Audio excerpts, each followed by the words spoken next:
So these bullet points are taken from the AP curriculum book. Now, I don't think they do a very good job of putting things together, but I thought we'd put this on here because I find it informative and somewhat interesting the way the AP frames it. So they say that being in Congress is not a glamorous job, but there are perks. I would contend that it is a pretty glamorous job. You're effectively a celebrity as much as you want to be at this point, if you are in Congress, and the perks after you have been in Congress are such that it is a pretty glamorous job. Even while you're in Congress, you have a significant amount of power. You paid a pretty hefty salary that comes with a very, very generous pension, which a pension is the amount you're paid, a portion of your salary every year after you retire until you die. So that's the generous retirement. And there's also health benefits. They all get health care, courtesy of course, the government, as well as access to a congressional gym. So free gym membership. What's not to love? The requirements, according to the Constitution, are not super stringent. To be elected to the House of Representatives, you only have to be 25 years old and have been a citizen of the United States for at least 7 years. You also have to reside in the district that you are running for.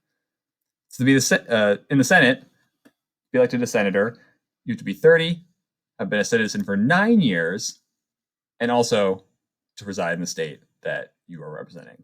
Now, in general, people will have been in their district or their state for longer than this. Remember that this was written at a time when the United States had only existed for about 10 years. So it was important they include these stipulations at the time the Constitution was written.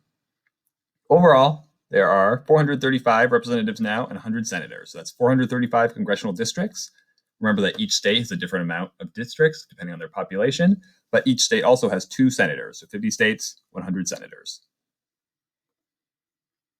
Now, the Senate, when it was originally written in the Constitution, was made to be the upper body of Congress, the upper chamber, if you will. So they would have the House of Representatives elected directly by the people in that state. But then these founders, remember a bunch of rich white guys who thought they were all pretty special, they were a bunch of elitists, they believed that there needed to be a special body of special elite people to temper the kind of wills of the common people, right? So they decided that each state, the state government, would choose the senators and send them to Washington. So the entire Senate would be made of people who were just appointed by other politicians. You can guess that this was predominantly people of higher stature economically, right? People with connections within the state government that would get to go be senators. This wasn't changed until 1912. So for most of American history, the Senate was not elected. Our current Congress, as it stands now, the 116th Congress, was elected in 2018. The House of Representatives are up for re-election every 2 years. The Senate up for re-election every 6 years.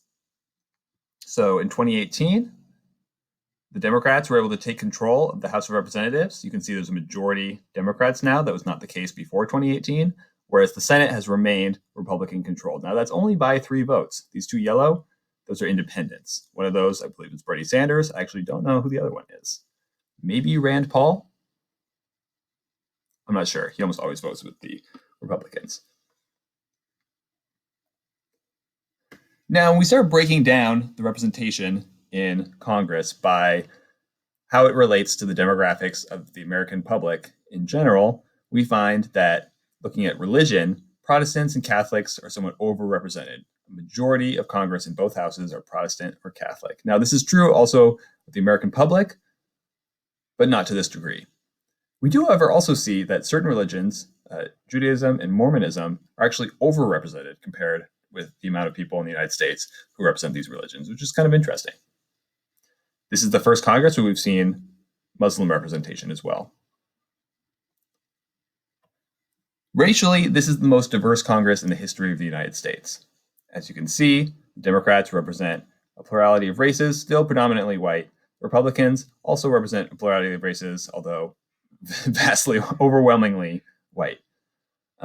But as far as previous Congresses go, this is the most non-white people that have ever been represented in Congress.